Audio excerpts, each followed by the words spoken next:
Quiero llevarles primeramente a Mateo, capítulo 2 del Evangelio según San Mateo, por favor, a partir del versículo 1. Mateo, capítulo 2, versículo 1. Vamos a estar leyendo unos versículos.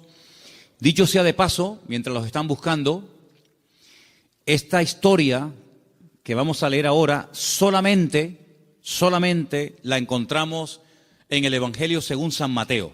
Marcos no menciona nada de la visita de estas personas, ni Lucas tampoco, ni Juan tampoco. Solamente Mateo, repito, es el único que nos habla de unas personas que vienen de muy lejos, guiados milagrosamente a través de un astro, a través de una estrella, con el propósito de reconocer, con el propósito de ofrecerle una serie de presentes y de regalos a un niño que prácticamente está no recién nacido, pero que ha nacido de una forma milagrosa, y ellos vienen desde lejanas tierras, como acabo de decir, guiados milagrosamente, hasta llegar a el lugar donde vivía, Belén, Betlehem, la casa del pan, a 7, máximo 8 kilómetros de Jerusalén, se encuentra la pequeña localidad de Belén, que hasta el día de hoy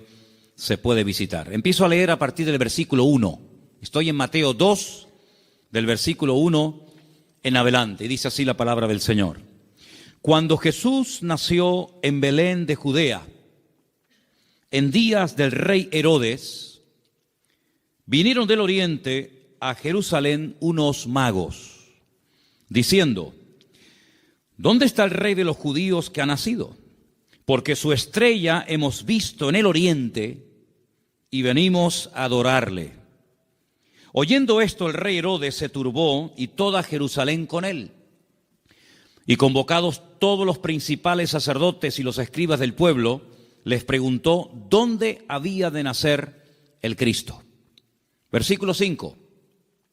Ellos le dijeron: en Belén de Judea, porque así está escrito por el profeta. Dicho sea de paso, el profeta Miqueas. Y tú, Belén de la tierra de Judá, no eres la más pequeña entre los príncipes de Judá, porque de ti saldrá un guiador que apacentará a mi pueblo Israel. Entonces Herodes, llamando en secreto a los magos, indagó de ellos diligentemente el tiempo de la aparición de la estrella. Y enviándolos a Belén, dijo: id allá y averiguad con diligencia acerca del niño, y cuando lo halléis, hacédmelo saber, para que yo también vaya y le adore. Ellos, habiendo oído al rey, se fueron, y he aquí la estrella que habían visto en el oriente iba delante de ellos, hasta que llegando se detuvo sobre donde estaba el niño. Y al ver la estrella se regocijaron con muy grande gozo. Y al entrar en la casa vieron al niño con su madre María, y postrándose lo adoraron, y abriendo sus tesoros le ofrecieron presentes: oro, incienso y mirra. Pero siendo avisados por revelación en sueños que no volviesen a Herodes, regresaron a su tierra por otro camino. Amén. Todos los años leemos esta porción, más o menos por estas fechas. Creo que es bueno leerla para que estemos informados de todas las cosas previas y posteriores que ocurrieron durante el nacimiento del Mesías, de nuestro Señor Jesucristo. Hoy leía esta misma historia, pero en otra versión. Y en vez de aparecer la palabra magos, aparecía la palabra sabios. Nos dice la Biblia de dónde vinieron, pero no nos dice cuántos vinieron. Es curioso que la tradición, en las cabalgatas famosas, días antes de los reyes, siempre aparecen 3, que incluso hasta se han atrevido a ponerle nombre: Melchor, Gaspar y Baltasar. Iba a saltar. 2 blancos y 1 moreno. ¿Os dais cuenta que yo he leído la porción y no dice cuántos eran, ni cómo se llamaban? Podían ser 3, o 10, o 5, o 4. 1 no, porque habla de magos, de sabios, por lo tanto mínimo 2. Pero la Biblia no da el dato de 3. ¿Y los nombres? Tampoco. ¿Qué peligro tan grande corremos cuando nos inventamos las cosas y en vez de ceñirnos a lo que nos dice la fuente, que es la Biblia, comenzamos a oír y a prestar atención a tradiciones, a mitos, a cuentos, y comenzamos a ponerle nombre a personajes que la Biblia ni les da el nombre ni el número? ¿De dónde viene entonces el tema de que eran 3? Bueno, todo esto tiene una explicación, no bíblica, pero la explicación que le han dado es que representan a los 3 continentes conocidos de aquel tiempo: Europa, Asia y África. Uno representando a cada uno de los continentes que en aquel momento se conocían, puesto que Oceanía y América en aquel momento prácticamente no aparecían por ninguna parte. Pero tampoco tenemos base bíblica para decir esto, porque los 3 o los 4 o los 8, todos vinieron del mismo sitio.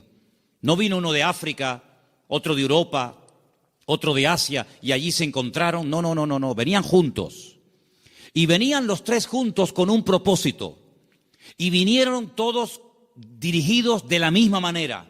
No es que uno en África tuvo un sueño, otro en Europa tuvo una visión y se le presentó un ángel, y otro... No dice eso. Todos venían como un equipo, con un propósito, con una serie de presentes, de los cuales hablaremos ahora un poco, y vinieron de Oriente. Ahora, ¿de qué parte de Oriente?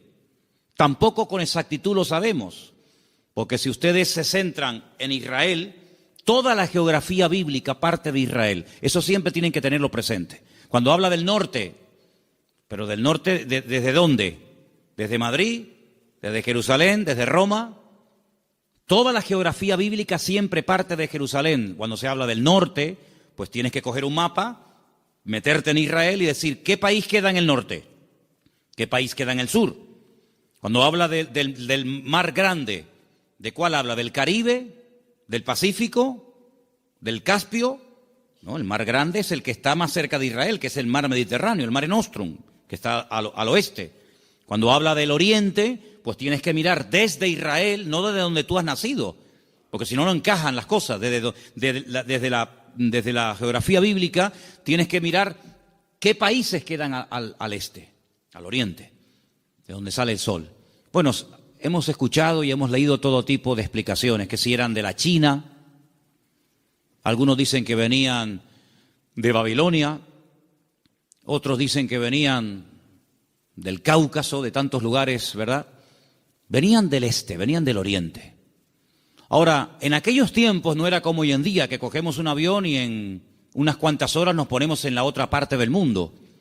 Por muy lejos que quede Chile, por muy lejos que quede Argentina, te montas en un avión en Madrid, en 12, 13 horas llegas a Buenos Aires sin ningún problema. Y has recorrido miles de kilómetros, has cruzado el charco, ¿verdad? Y has llegado casi hasta al extremo de la tierra, a la Patagonia, al fin del mundo. Pero en aquellos tiempos no era tan habitual, no era tan rápido, no era tan fácil el desplazarse de un país a otro. Lo que hoy en día hacemos en unas horas, en aquellos tiempos se tardaba días, semanas, meses y, si me apuras, hasta años.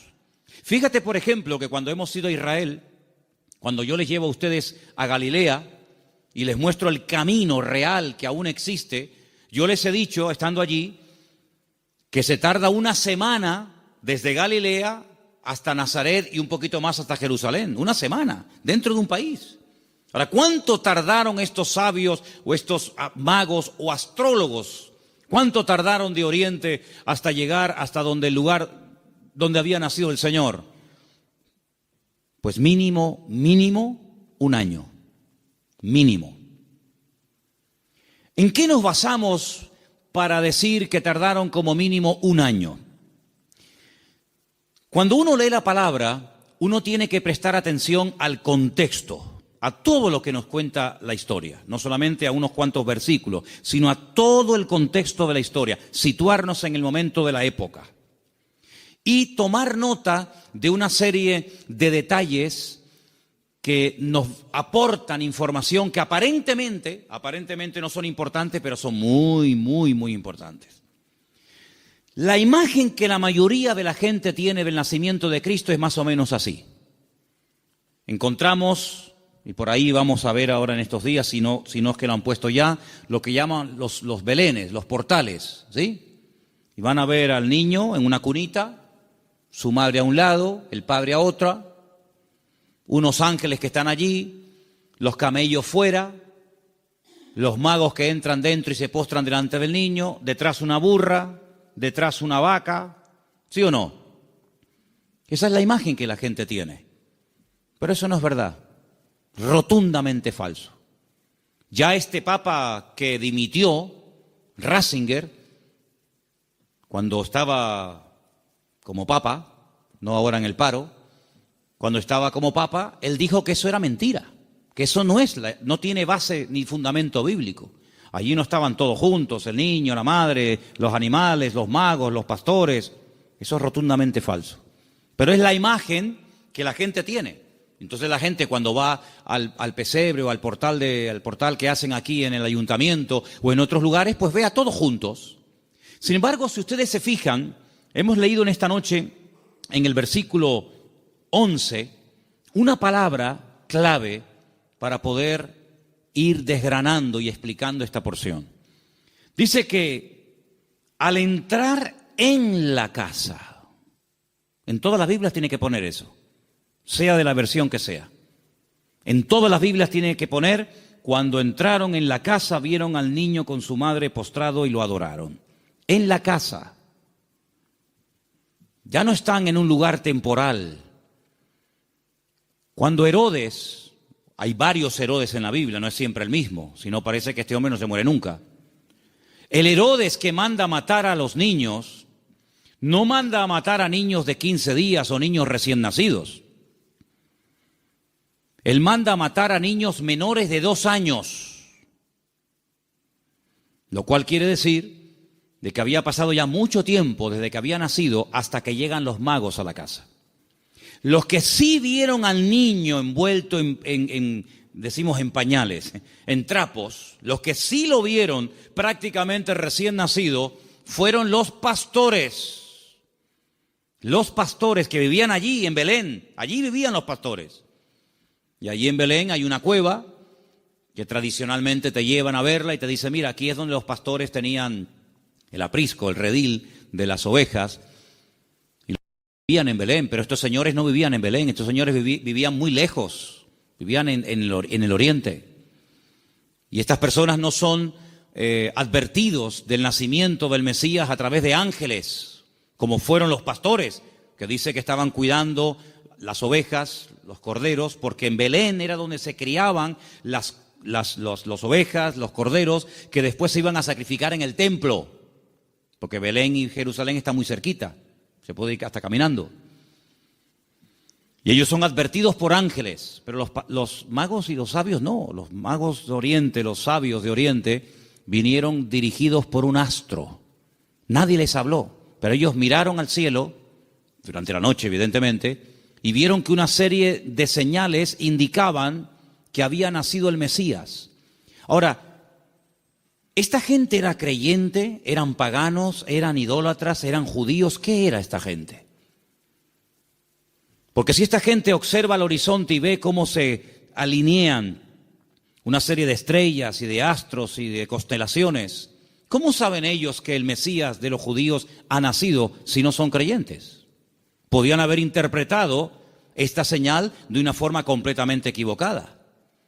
Por ejemplo, en aquellos tiempos era muy común, en los tiempos de la Biblia era muy común que en aquellos sitios de tanta idolatría y de tanta adoración a los astros, al sol, a la luna, a las estrellas, cuando nacía un niño, los sacerdotes de esas religiones sacaban a los niños durante la noche y miraban al cielo. Y ellos interpretaban el momento en el que había nacido el niño, cómo estaba el horizonte, cómo estaban colocadas los astros y las constelaciones, y casi pronosticaban y profetizaban sobre el niño cómo iba a ser. Por ejemplo, hubo un hombre que nació en ese país, en ese lugar de tanta idolatría y de tanta observación a los astros, y fue un señor llamado Taré, que tuvo un hijo llamado Abraham.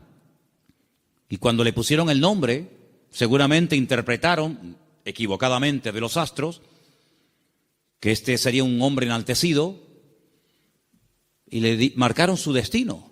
hasta que él huye de esa tierra y el Señor le dice, levanta la mirada a los cielos, cuenta las estrellas, porque lo que te han profetizado no es así.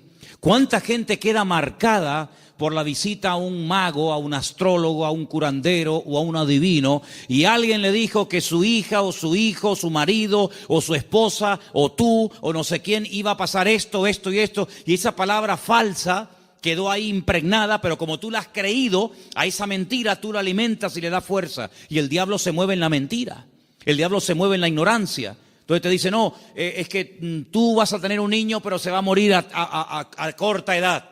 Y tú crees en esa palabra y la compartes y no sé, y te agarras a ella y le estás dando ideas al diablo. ¿Y cuántas veces queda la gente marcada por falsas profecías, por un pronóstico equivocado, por una carta astral, por una lectura de manos, por lo que dijo una noche un vasito que se movía y apuntaba en no sé qué dirección? ¿Y cuánta gente queda marcada de por vida? Y creen que van a estar enfermos, que van a morir jóvenes, que el marido se va a ir con otra, etcétera, etcétera, porque han creído una mentira. Y si la verdad te hace libre, la mentira te esclaviza y te amarga y te oprime la vida. Pero estos hombres, cuando miraron, ellos creían que aquel Leo y aquellas estrellas, ellos creían que aquello tenía un propósito y una razón. Y ellos no dijeron, ¿será que van a ser un rey en nuestra tierra? ¿Será que va a haber una catástrofe, un tsunami, un terremoto? No, no, ellos no se equivocaron, ellos interpretaron correctamente aquello y se ponen en marcha. Y como mínimo, te dije antes que tardaron un año.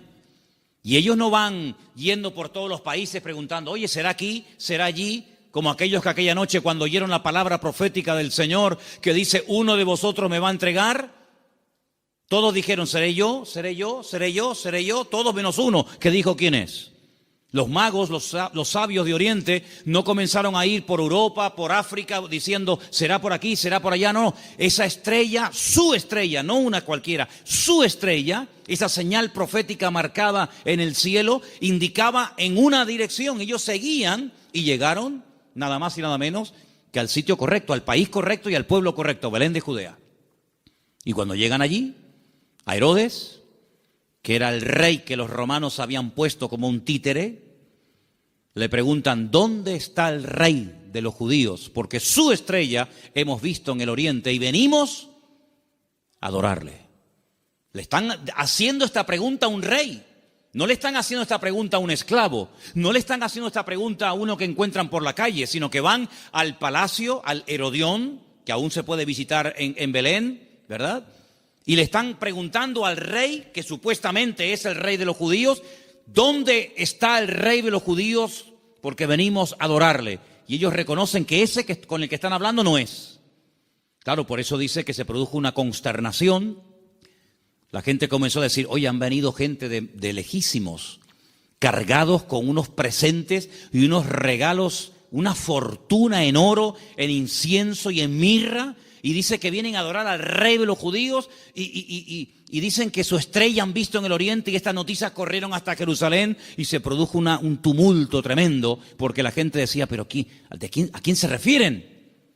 Es decir, había nacido el Mesías, profetizado durante siglos y siglos y nadie se había enterado. Fue como un nacimiento secreto. Nació el Mesías, del cual habló Isaías, Jeremías, Ezequiel y tantos profetas, y nadie se había dado cuenta.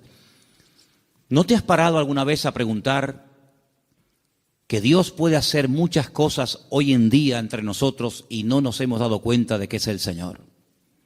Y atribuimos a la casualidad o a la coincidencia o a la suerte. Sin embargo, el que tiene todo el control y el dominio siempre es el Señor. ¿Cuántos dicen amén? ¿Cómo supieron interpretar estos hombres estas señales correctamente? Bueno, hay varias opiniones. Una de las opiniones más generalizadas y más aceptadas es que en Oriente, desde el principio de los tiempos, siempre hubo una tendencia del hombre que vivía en aquella zona a estar todo el día observando las constelaciones y las estrellas y los astros, tratando de pronosticar, tratando de averiguar el futuro. Ahí nació toda la astrología, ahí nació toda la brujería, ahí en la cuna de todo eso es Babilonia, Babel. Babel es Babilonia, es el mismo sitio. Babel significa confusión. lo que hoy en día sería Irak. Y fue en aquella zona, en aquella parte del mundo, donde ya en los tiempos del libro del Génesis dice que los hombres quisieron construir una torre. La palabra es sigurat, un observatorio, para que desde lo alto pudieran observar y pudieran decir, va a pasar esto, va a pasar aquello, los astros dicen esto y los astros dicen aquello. Es verdad que hay astros y es verdad que hay constelaciones y es verdad que hay constelaciones que se llaman Piscis y Capricornio y Tauro y Leo. Es verdad, todo eso es verdad. Hay dibujos que se pueden hacer para interpretar todo eso, pero lamentablemente el hombre lo ha tergiversado y el hombre lo ha utilizado para atar, para engañar, para manipular y para tergiversar las verdades. Pero en aquellos momentos estos hombres, criados en aquel lugar, sabían que algún día nacería un Mesías. Ahora, de todos los profetas de la antigüedad, ¿quién es el que verdaderamente sabía cuándo iba a nacer el Señor? Porque esta profecía que hemos leído esta noche, la vuelvo a leer en Mateo 1:6, y tú, Belén, de la tierra de Judá, no eres la más pequeña entre los príncipes de Judá, porque de ti saldrá un guiador que apacentará a mi pueblo Israel. Estas palabras están fechadas entre el 738 y el 698 antes de Cristo. Son palabras del profeta Miqueas. Ustedes pueden leerlo en el libro que tenemos en la Biblia que lleva su nombre, Miqueas. Pero hubo un profeta que sabía el día exacto en el que el Señor Jesucristo vendría en su primera venida a este mundo, y era el profeta Daniel. El profeta Daniel tuvo una revelación tremenda, muy amplia, y él sabía perfectamente que si se comenzaba a contar, nosotros contamos hacia adelante, ellos contaban hacia detrás, ¿verdad? Si se comenzaba a contar desde que se les permitiera retornar a Jerusalén, restaurar Jerusalén, restaurar las murallas, él sabía perfectamente cuándo nacería el Mesías. El Señor le dice, sabe pues y entiende que desde la salida de la orden para restaurar Jerusalén hasta el Mesías príncipe, habrá 70 semanas. Eso lo dice Daniel capítulo 9. Desde hasta. ¿Cuándo empezamos a contar? Desde que salgan y comiencen a restaurar la ciudad y comiencen a levantar el templo. Desde que salgan hasta que venga pasarán 70 semanas. Pero claro, como expliqué en su momento, 70 semanas son 490 días. Y no hay 490 días desde que Nehemías, Esdras y Zorobabel reconstruyen la ciudad de Jerusalén hasta Cristo. No hay 490 días, hay muchísimo más. Entonces, ¿qué es lo que pasa? Pues también expliqué en su momento, y quiero solamente recordarles, que la forma de contabilizar el tiempo en la Biblia y según el pueblo de Israel varía mucho de cómo contamos nosotros el tiempo. Partimos de la base de que nuestro calendario no es el calendario bíblico. Nuestro calendario es un calendario mandado a hacer por un papa llamado Gregorio. Un tiempo que gira, un año que gira en torno al tiempo que tarda el sol en dar todo el círculo, ¿verdad? O la tierra, perdón, el tiempo que tarda la tierra en recorrer las 4 estaciones, que es alrededor de 365 días. Mientras que el calendario bíblico es un calendario basado en la luna y tiene 360 días. Silencio, por favor.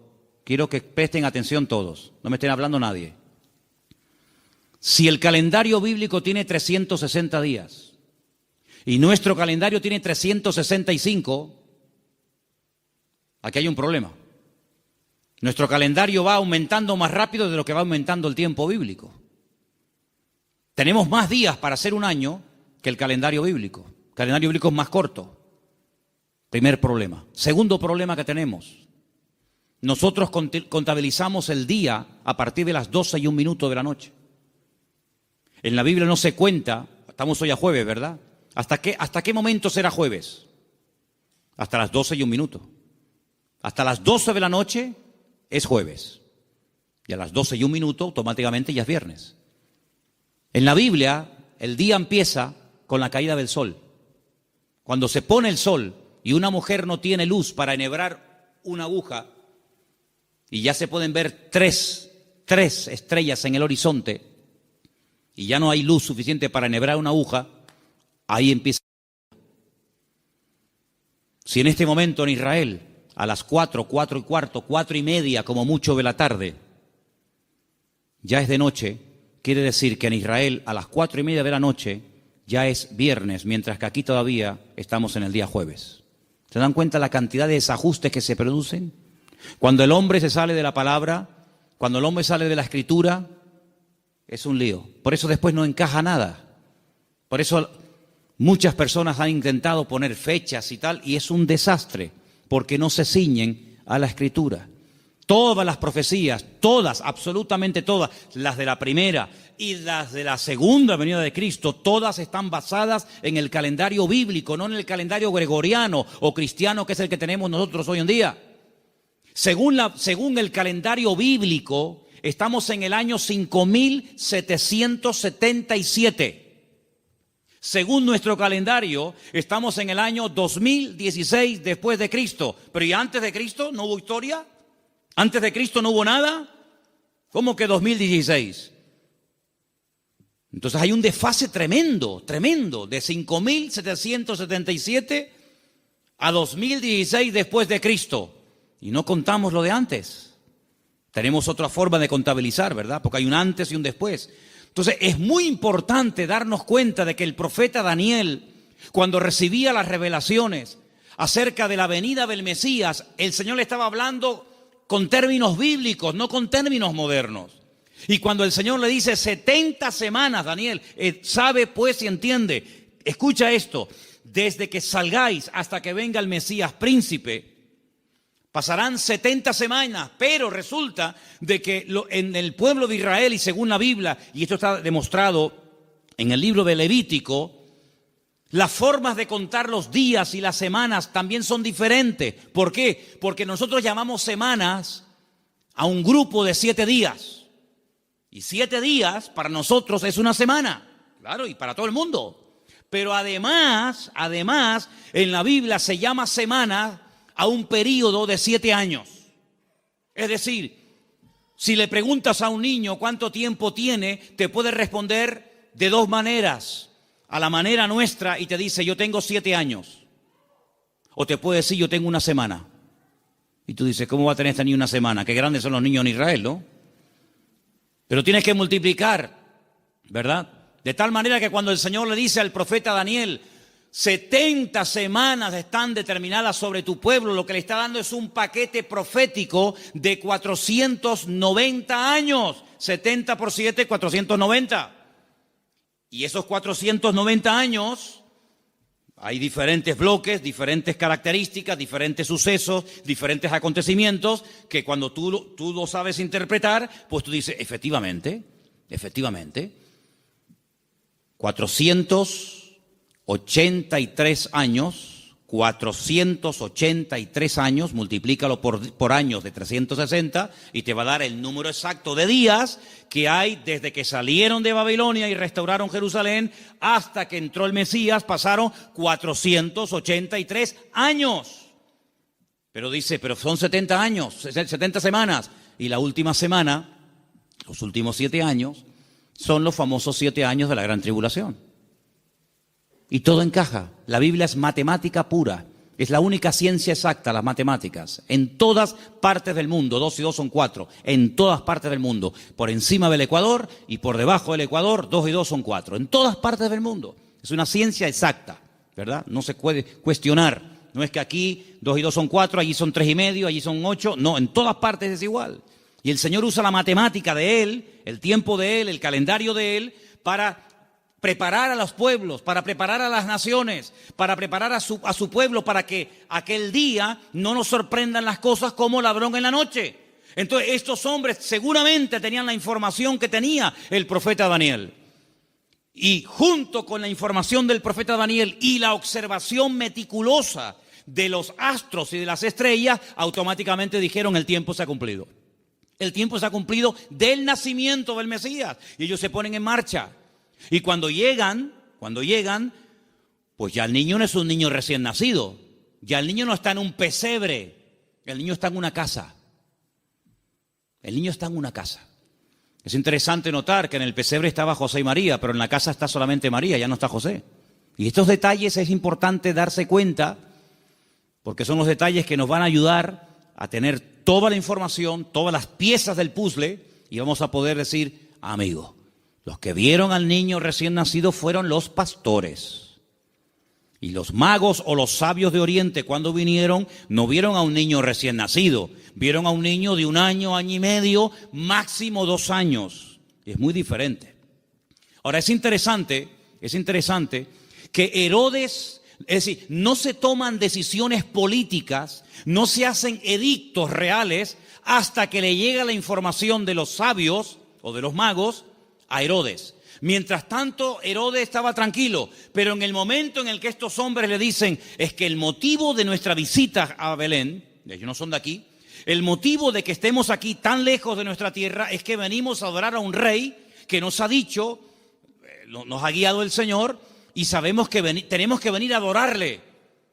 Jamás un rey, jamás una persona se le ocurriría visitar a un rey con las manos vacías, porque era un insulto. Era una provocación, era el no reconocerme. ¿Cómo te atreves a venir a visitarme a mí con las manos vacías? No me estás reconociendo como rey. Si tú me reconoces y te sometes y me respetas, tienes que traerme siempre un presente. Y por eso ellos vienen cargados con muchos kilos, hermano, ¿no? A veces vemos en las obras de teatro, en las películas, vemos una cajita ahí ridícula. Date cuenta, hermanos, que José era un hombre que tuvo que cerrar su negocio y se tuvo que ir al extranjero a vivir durante un tiempo. Y este hombre, cuando llega a Egipto, con un niño pequeño, con su mujer, él no tiene trabajo, él es un extranjero. Los judíos no eran muy bien vistos en Egipto, porque siglos atrás los judíos, a través de otro judío llamado Moisés, habían destrozado el país de Egipto. Por lo tanto, no iba a ser nada fácil para un extranjero abrirse camino en Egipto. Pero tú no te preocupes, el Señor siempre va adelante. Cuando tú haces tu parte, no te quepa la menor duda de que el Señor siempre va a hacer la suya. Eso lo he enseñado yo hasta la saciedad. Algunos hacen caso y otros no hacen caso. Pero los que hacen caso y hacen su parte y se mueven en fe, el Señor siempre les sorprende. Ahora, los que están esperando que se llene la piscina para tirarse, ni con la piscina llena se tiran, porque no se van a tirar. El creyente tiene que andar por fe y no por vista. Ellos se dirigen hacia Belén, el lugar donde estaba escrito que tenía que nacer el Mesías, porque, hermanos, había tantos datos, tanta información, tantas profecías sobre el nacimiento y sobre la vida del Mesías, que era imposible cumplirla todas. No las voy a mencionar todas, evidentemente, pero se tenían que dar más de 150 profecías en aquel que decía que era el Mesías para poder reconocerlo, valga la redundancia, como el Mesías. Si una persona decía, yo soy el Mesías, y se le preguntaba, ¿de dónde tú eres? ¿Dónde has nacido? Y te decía, yo nací en Capernaum, tú no puedes ser el Mesías. Aunque hagas milagros, aunque prediques muy bonito, tú no puedes ser el Mesías. ¿Por qué? Porque tú no has nacido en Belén de Judea. Por lo tanto, si alguien se levantaba y decía, yo soy el Mesías, y predicaba y hacía milagros, qué bien, ¿será este el Mesías? ¿Cómo te llamas? Yo, Santiago, Jacobo, tú no puedes ser el Mesías. ¿Por qué? Porque el Señor dice cómo se iba a llamar el Mesías. Si alguien se levantaba y decía, yo soy el Mesías, he sanado enfermos, mudos, ciegos, paralíticos, he resucitado muertos, he limpiado leprosos, y la gente se quedaba con la boca abierta. Si a alguien se le ocurría preguntarle, ¿de qué tribu eres? ¿Cuál es el origen de tu familia? Y te decía, yo soy de la tribu de Neftalí. Le podía decir, tú eres un falso Mesías. ¿Por qué? Porque la Biblia profetizaba que tenía que ser de la tribu de Judá. No de otra tribu, sino de la tribu de Judá. Por lo tanto, hermanos, era prácticamente imposible que en una persona coincidieran todos los detalles de Belén de Judea, de una joven que nació como nació, de la tribu de Judá, etcétera, etcétera, etcétera. Más aparte, Todas las profecías que tenían que llevarse a cabo durante su ministerio público, aparte cómo lo iban a crucificar, porque el Mesías tenía que morir crucificado, no podía morir de viejo, no podía morir de un tiro, de una flecha, de un arco, de una jabalina, no podía morir de un infarto, tenía que morir crucificado entre dos malhechores, no entre 10, no entre 2. Y no le podían partir ni un solo hueso. Eso es imposible, a un crucificado que no le partan ni un hueso. Se los partieron al de la izquierda, se los partieron al de la derecha, pero a Jesús no. A Jesús no. No le podían partir ningún hueso. Y iba a morir como un inicuo, como un pecador, como un vil pecador, pero iba a ser enterrado como un rico. Tantos y tantos detalles que era prácticamente imposible. Pero suponte, imagínate que de los 150 detalles proféticos que tenían que cumplirse en él, una persona cumpliera 149. Pero queda el examen final, el más difícil de todos, la resurrección. Te han horadado las manos y los pies, te han crucificado entre ladrones, te han enterrado en un buen sepulcro, han sorteado tus vestiduras, te ha negado uno de tus discípulos, etcétera, etcétera, etcétera, pero al tercer día no has resucitado. Por lo tanto, aunque cumpliera con 149 profecías, si no cumplía con el examen final, con la PAU, no apruebas el examen, amigo. Por lo tanto, hermanos, cuando estos hombres se ponen en marcha, no es por emociones, no es por un sentimiento pasajero, sino es porque están coincidiendo tantas cosas que ellos van en fe y en obediencia, guiados milagrosamente a través del desierto, probablemente un viaje de más de un año hasta llegar a Belén de Judea. Cuando ellos llegan y le dicen a Herodes que vienen a adorar al Señor, resulta de que le presentan 3 tipos de regalos. Vamos a leerlos nuevamente, por favor. Estamos en Mateo capítulo 2, versículo 11. ¿Lo ponemos? Mateo 2, 11. Al entrar en la casa vieron al niño con su madre María y postrándose lo adoraron. Y abriendo sus tesoros le ofrecieron presentes, oro, incienso y mirra. Algunos comentarios dicen que Daniel, cuando recibió la revelación, que la tenemos en la Biblia, por si te interesa conocerla, del nacimiento del Mesías, y también de su reinado, pero estamos hablando de su primera venida, Daniel vivía en el palacio con el rey Nabucodonosor, ¿os acordáis, verdad? Después con Belsasar y después con otros también.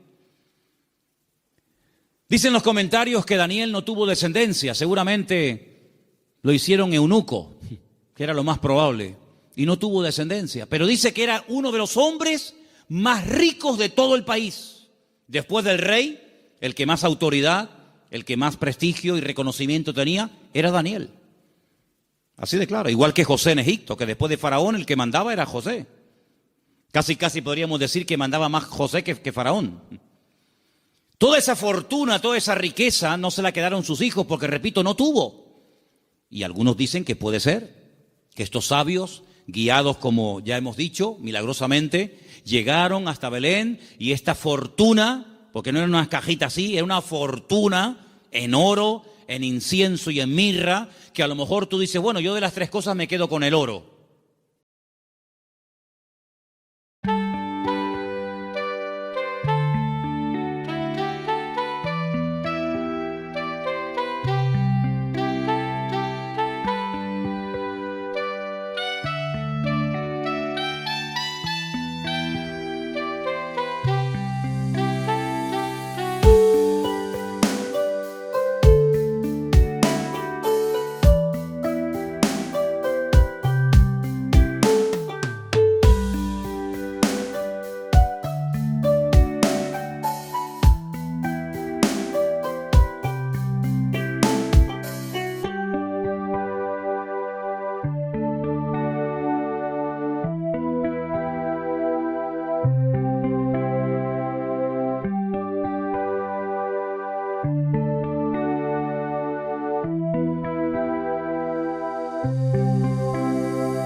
Música